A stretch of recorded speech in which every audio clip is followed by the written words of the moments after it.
2023년 9월 23일 날 시험 봤었던 문제입니다. 1번 재무회계와 관리회계에 대한 설명이다. 옳지 않은 것을 물었어요. 재무회계는 기업 외부의 정보 이용자를 위한 회계인 반면 외부 정보 이용자 맞죠? 관리회계는 내부 정보 이용자를 위한 회계이다. 1번 맞습니다. 재무회계는 재무제표라는 양식으로 부과하지만 관리회계는 일정한 양식이 없어요. 이것도 맞고요. 재무회계는 법적 강제력이 있지만 관리회계는 법적 강제력이 없습니다. 법적 강제력이라고 하면은 아까 우리 지난번에 얘기했지만 전자공 시스템을 공시해야 되는 거 재무제표 그죠? 이게 법적 강제력이죠. 재무회계는 일반적으로 인정된 회계 원칙에 따라 작성이 되지만 관리회계는 경제나 경영, 통계 등 다양한 정보를 활용해서 작성되는 거 맞습니다. 옳지 않은 것은 3번. 목적 적합성과 표현의 충실성 밑줄 쳐보세요. 목적 적합성과 표현의 충실성 밑줄 치고 우리가 그걸 뭐라고 한다고 그랬죠? 질적 특성의 두 가지라는 말을 쓴다고 그랬어요. 질적 특성이 두 가지라는 말 씁니다. 질적 특성이에요. 자, 재무정보가 유용하기 위해서는 목적 적합성을 가지거나 또는 표현 충실성을 가져야 한다라고 하는데 틀렸네요.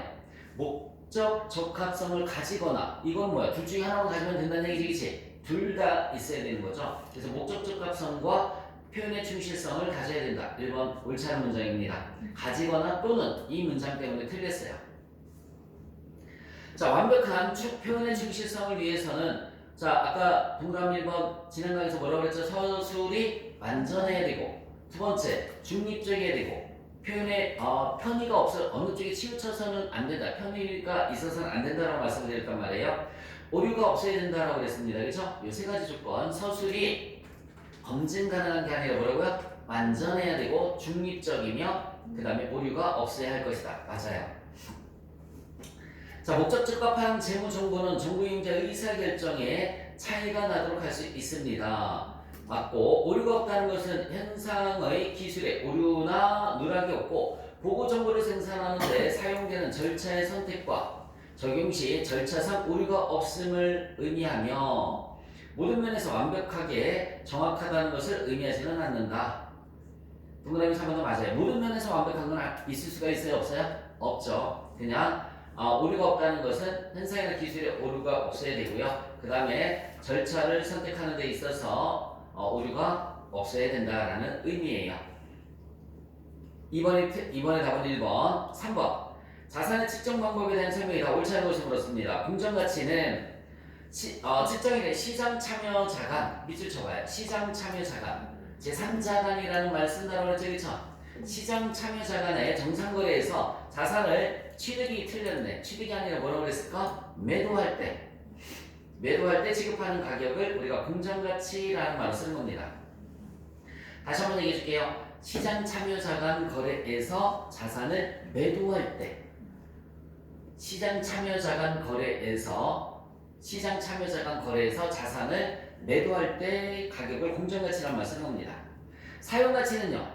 기업이 자산을 사용하거나 궁극적인 처분을 통해 얻을 것으로 기대되는 현금 흐름을 우리가 이제 사용가치라는 말을 쓰는 거죠. 사용 또는 처분으로 인해서 얻을 수 있는 가치.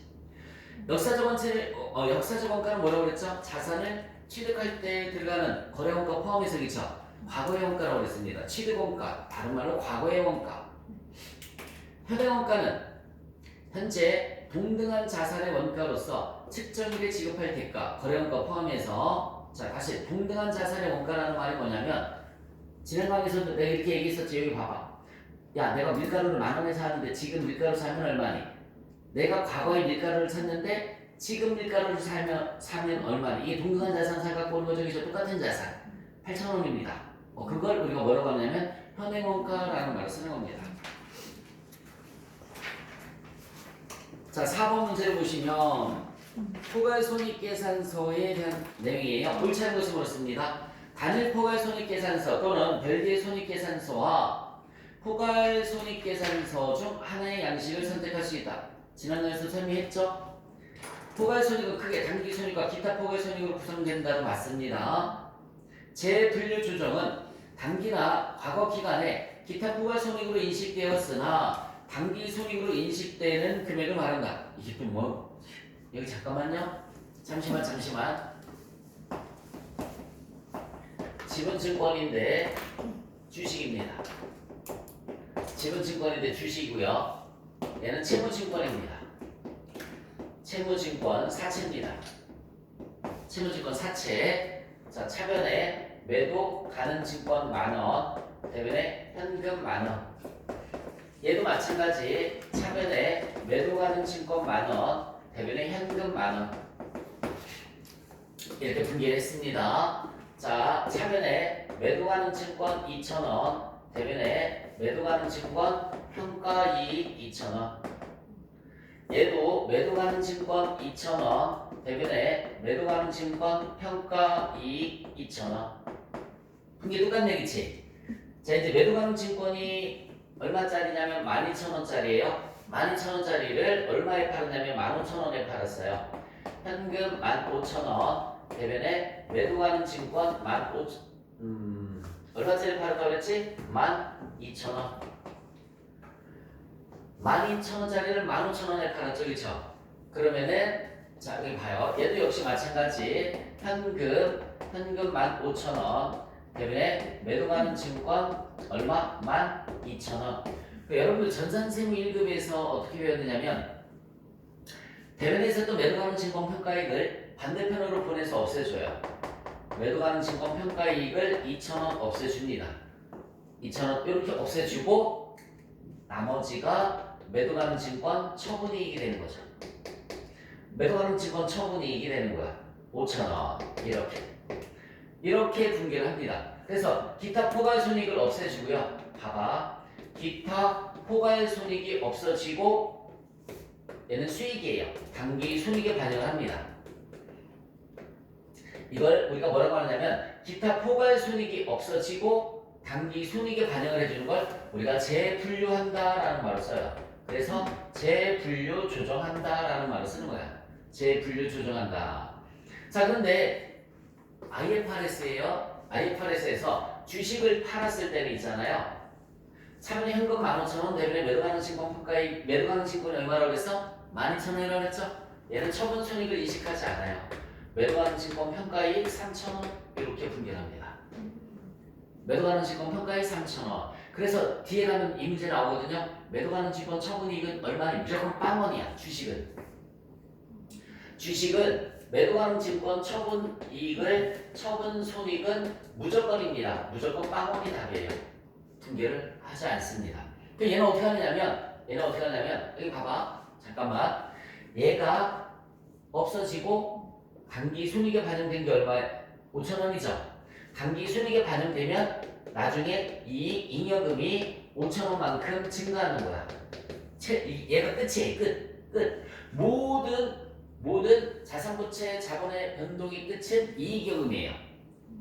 돈 버는 거잖아요, 여기가. 그럼 얘는 여기 봐봐. 얘는 없어지고 단기 순익으로 재분류 조정했다가 이익여금이 늘어나는 거예요. 단기 순익을 통해서. 근데 얘는 자 처분이익을 인식했어요, 안 했어요? 안 했죠. 그럼 얼마 생겼어요, 얘가? 여기도 2,000원, 여기도 얼마 있어? 3,000원 있죠. 나중에 얘를 없애버려. 얘를 매도 가는 증권 평가 이익을 5,000원 없애버리고 대변에 이익 잉여금 이렇게 분개합니다. 5,000원. 어쨌든 이익여금 5,000원 증가하는 건 똑같잖아요, 그지? 결과값은 똑같은 거예요. 그래서 우리 IFRS에서 재경벌사 시험 문제에서 주식에 매도하는 증권 처분손익은 무조건 빵원이야. 근데 사채에 매도하는 증권 처분이익은 인식하는 거야. 이걸 우리가 재분류 조정한다라는 그런 표현을 쓰는 겁니다. 거기 문제를 보시면은 다시 동그라미 3번에 재분류 조정은 과거나 단기나 과거 기간에 기타 포괄손익으로 인식되었으나 단기 손익으로 분류된 금액을 말한다. 이거 봐요. 과거에 기타 포괄손익으로 인식되었으나 단기 손익이 반영된 금액 이걸 뭐라고 한다고? 재분류 조정. 그러면 재분류 조정의 얘가 바로 이런 거다라고 생각을 해주시면 돼요. 저 뒤에 가면 또 나오니까 그때 또 한번 설명해 드릴게요. 동그라미 4번에 비용을 성격별로 분류하는 기업은 감가상각비나 기타의 대손상각비, 종업원의 급여를 합해서 포함해서 비용의 기능별 분류에 대한 추가 정보를 주석에 공시한다라고 나와 있는데 뭐가 바뀌었냐면 비용을 성격별로 분류하는 기업은 감가상각비 여기에서 성격별이 아니라 기능별 이렇게 나와야 되는 거예요. 기능별. 기능별로 분류하는 기업은 감가상각비, 기타 상각비와 종업원의 급여 비용을 포함해서 비용의 성격별 분류에 대한 추가 정보를 주석으로 공시를 해줘야 된다. 이렇게 나와야지 맞는 문장입니다. 그래서 4번이 틀렸어요.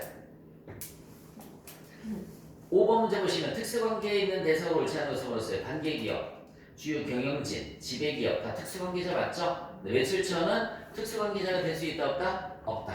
매출처는 특수관계자가 될 수 없습니다.